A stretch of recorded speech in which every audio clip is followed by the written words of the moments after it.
नमस्कार, न्यूज़ 18 बिहार झारखंड के digital platform पे आप सभी दर्शकों का बहुत बहुत स्वागत। मैं राहुल ओझा आपके साथ। ऑपरेशन सिंदूर को लेकर सरकार और विपक्ष में घमासान जारी है। नौबत आखिर सांसद तक आ गई। लोकसभा में अब नरेंद्र मोदी सरकार विपक्ष के एक एक सवालों का जवाब दे रहे हैं।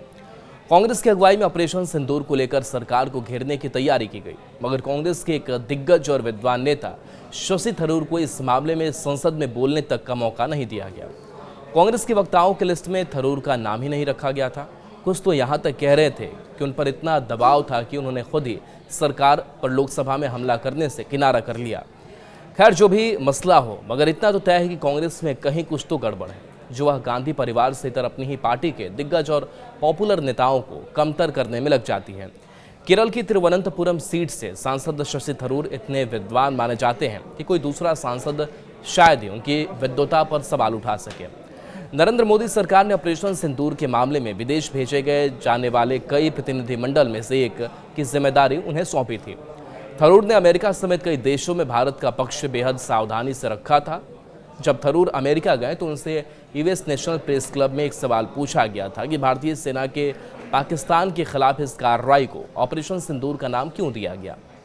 इस पर थरूर ने बेहतरीन जवाब दिया था। उन्होंने कहा था कि ऑपरेशन सिंदूर का नाम बहुत सोच समझ कर रखा गया है। उन्होंने कहा कि यह कोई संयोग नहीं है कि सिंदूर का रंग लाल है, जो खून के रंग से बहुत अलग नहीं है, और कई मायनों में एक हिंदी मुहावरा है कि खून का बदला खून, यहाँ सिंदूर का बदला खून होगा। लोकसभा में कांग्रेस की ओर से चर्चा में हिस्सा लेने के लिए गौरव गोगोई, राहुल गांधी, प्रियंका गांधी, दीपेंद्र हुड्डा, प्रणीति शिंदे, सप्तगिरी उलाका और ब्रिजेंद्र ओला शामिल हैं, मगर इस लिस्ट में थरूर का नाम बाहर है।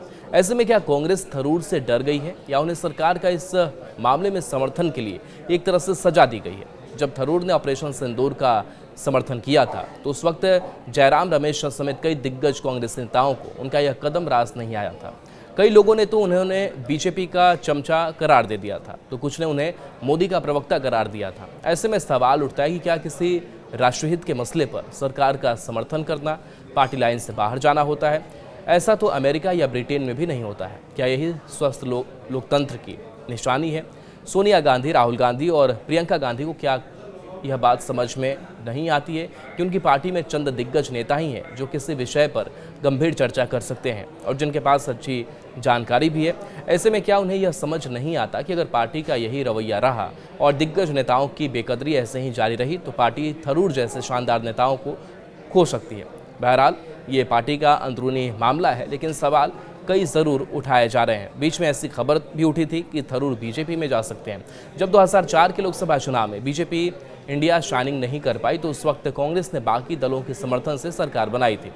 उस वक्त भी लग रहा था कि प्रणब मुखर्जी को कांग्रेस पीएम पद की जिम्मेदारी देगी, मगर सोनिया गांधी समेत आला कमान को उनकी साफगोई पसंद नहीं आई।